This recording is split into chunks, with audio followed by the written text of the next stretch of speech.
So I wanted to go over this runner today.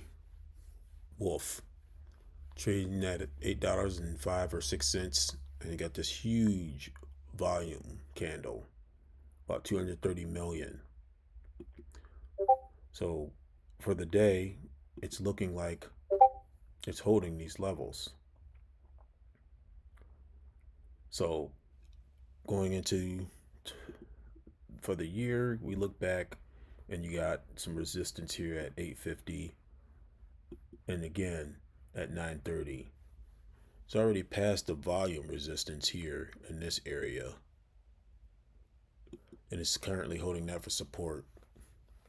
So I would look for a rejection here before buying puts, but if it holds these areas, it can pretty much get through this with just average volume or slightly higher.